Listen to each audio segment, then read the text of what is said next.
എല്ലാ വിദ്യാർത്ഥികൾക്കും പുതിയൊരു വീഡിയോയിലേക്ക് സ്വാഗതം.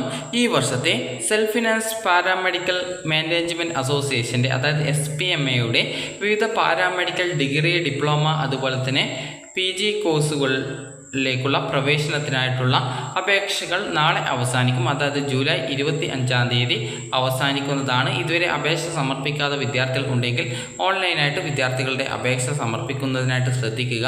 അപ്പോൾ വിദ്യാർത്ഥികൾക്ക് ഈ ഒരു അപേക്ഷാ ഫീസ് ഏകദേശം 1000 രൂപയാണ് വരുന്നത്.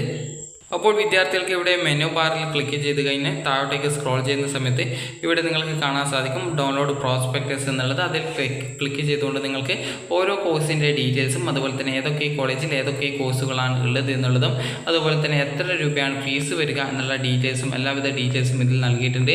അതുപോലെ തന്നെ ഓരോ അലോട്ട്മെൻറ്റ് പ്രസിദ്ധീകരിക്കുന്ന ഡേറ്റും കറക്റ്റായിട്ട് ഇതിൽ നൽകിയിട്ടുണ്ട്. അപ്പോൾ ഇതൊക്കെ ജസ്റ്റ് നിങ്ങൾ കറക്റ്റായിട്ട് നോക്കുക. അപ്പോൾ വിദ്യാർത്ഥികൾക്ക് ഈ ഒരു ആപ്ലിക്കേഷൻ അതായത് ഈ ഒരു കോഴ്സുകളാണുള്ളത്.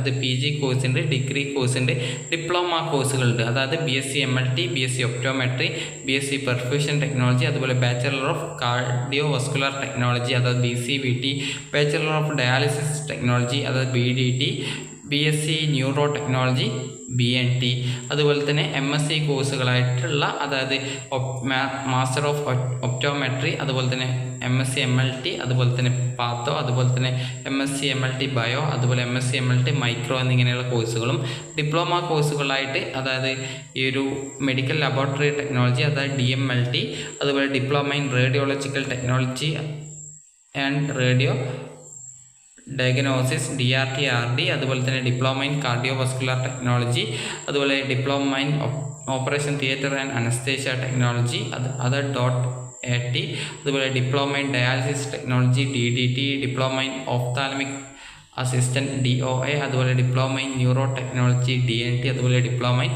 എൻഡോസ്കോപ്പി ടെക്നോളജി DET എന്നിങ്ങനെയുള്ള വിവിധ കോഴ്സുകളുണ്ട്. അതുപോലെ തന്നെ ഏതൊക്കെ കോഴ്സുകൾ ഏതൊക്കെ കോളേജുകളിലാണ് ഉള്ളത് എന്നുള്ളതും ആ ഒരു കോളേജിൻ്റെ കോൺടാക്റ്റ് നമ്പേഴ്സും കൊടുത്തിട്ടുണ്ട്. അപ്പോൾ വിദ്യാർത്ഥികൾക്ക് ഈ ഒരു രീതിയിൽ കറക്റ്റായിട്ട് നിങ്ങൾക്ക് ഓരോ കോളേജുകളുടെ ഡീറ്റെയിൽസും അതുപോലെ തന്നെ ഏതൊക്കെ കോളേജുകൾ ഏതൊക്കെ കോഴ്സുകളാണ് ഉള്ളത് എന്നുള്ളതും നിങ്ങൾക്ക് മനസ്സിലാക്കാനായിട്ട് സാധിക്കുന്നതാണ്. അതുപോലെ തന്നെ ഇതിൽ നിങ്ങൾക്ക് ടോട്ടലായിട്ട് എത്ര രൂപയാണ് ഫീസ് വരുന്നത്, അതുപോലെ തന്നെ എന്താണ് എലിജിബിലിറ്റി എന്നിങ്ങനെയുള്ള എല്ലാവിധ വിവരങ്ങളും നൽകിയിട്ടുണ്ട്. അതുപോലെ തന്നെ എത്ര വർഷത്തെ കോഴ്സാണ്, എങ്ങനെ അപ്ലൈ ചെയ്യണം എന്നിങ്ങനെയുള്ള ഡീറ്റെയിൽസാണ് കൊടുത്തിട്ടുള്ളത്. അപ്പോൾ നിങ്ങൾക്ക് 1000 രൂപയാണ് ഫീസ് വരുന്നത്. ഡിപ്ലോമയാണെങ്കിൽ 250 രൂപയാണ് ഫീസ് വരിക. ഒരു വിദ്യാർത്ഥിക്ക് മാക്സിമം 3 കോളേജുകളാണ് എന്നാണ് തോന്നുന്നത് നൽകാനായിട്ട് സാധിക്കുന്നത്. അതായത് 3 ഓപ്ഷനുകളാണ് നൽകാൻ സാധിക്കുക എന്നാണ് ഇതിൽ നൽകിയിട്ടുണ്ടായിരുന്നത്. അപ്പോൾ നിങ്ങൾക്ക് എത്ര ഓപ്ഷൻ നൽകാൻ സാധിക്കുമെന്നുള്ളത് ജസ്റ്റ് ഒന്ന് നിങ്ങൾ ഓപ്ഷൻ വെക്കുന്ന സമയത്ത് നോക്കുക.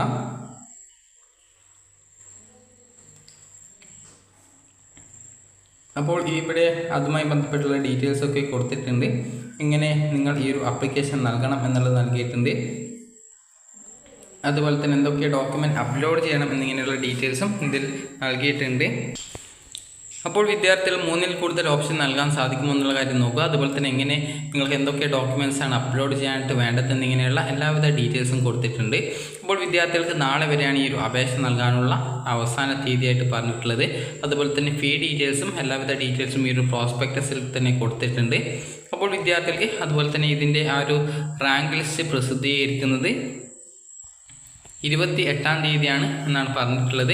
ഫസ്റ്റ് അലോട്ട്മെൻറ്റ് 28-ാം തീയതി തന്നെ പ്രസിദ്ധീകരിക്കും. ആ ഒരു അലോട്ട്മെൻറ്റ് കിട്ടുന്ന വിദ്യാർത്ഥികൾക്ക് ഈ ഒരു ഫീ പേയ്മെൻറ്റും കോളേജ് ജോയിനിങ് ചെയ്യാനുള്ള ഡേറ്റ് എന്ന് പറയുന്നത് 30-ാം തീയതിക്കുള്ളിലാണ്. അതായത് 28 മുതൽ 30-ാം തീയതി വരെയാണ്. അതുപോലെ തന്നെ അതിനുശേഷം ജോയിൻ ചെയ്ത വിദ്യാർത്ഥികളുടെയും ജോയിൻ ചെയ്യാത്ത വിദ്യാർത്ഥികളുടെയും ഡീറ്റെയിൽസ് പ്രസിദ്ധീകരിക്കുന്നത് 30-ാം തീയതിയാണ്. അപ്പോൾ അതിനുശേഷം സെക്കൻഡ് അലോട്ട്മെൻറ്റ് ഓഗസ്റ്റ് 1-ാം തീയതിയും അതിനുശേഷം കോളേജിൽ ജോയിൻ ചെയ്യാനുള്ള അവസരം 4-ാം തീയതി വരെയാണ്. അതായത് 1 മുതൽ 4 വരെയാണ്. അതിനുശേഷം അതിൽ ജോയിൻ ചെയ്യാത്ത വിദ്യാർത്ഥികളും ജോയിൻ ചെയ്തിട്ടുള്ള വിദ്യാർത്ഥികളുടെയും ലിസ്റ്റ് പ്രസിദ്ധീകരിക്കുന്നത് 4-ാം തീയതി തന്നെയാണ്. അതിനുശേഷം തേർഡ് അലോട്ട്മെൻറ്റ് ഓഗസ്റ്റ് 8-നും അതുപോലെ തന്നെ അലോട്ട്മെൻറ്റ് ലഭിച്ച വിദ്യാർത്ഥികൾക്ക് കോളേജിൽ ജോയിൻ ചെയ്യാനുള്ള അവസരം ഒരു 10-ാം തീയതി വരെയാണ്. അതായത് 8 മുതൽ 10 വരെയാണ്. അതുപോലെ തന്നെ ജോയിൻ ചെയ്ത വിദ്യാർത്ഥികളുടെയും ജോയിൻ ചെയ്യാത്ത വിദ്യാർത്ഥികളുടെയും ഡീറ്റെയിൽസ് പ്രസിദ്ധീകരിക്കുന്നത് 15-ാം തീയതിയാണ്, ഓഗസ്റ്റ് 15-നാണ്. അതിനുശേഷം വിദ്യാർത്ഥികളുടെ അതായത് പിന്നീട് വരുന്ന സ്പോട്ട് അഡ്മിഷനും മറ്റ് ഡീറ്റെയിൽസും പിന്നീട് വരുന്നതാണ്.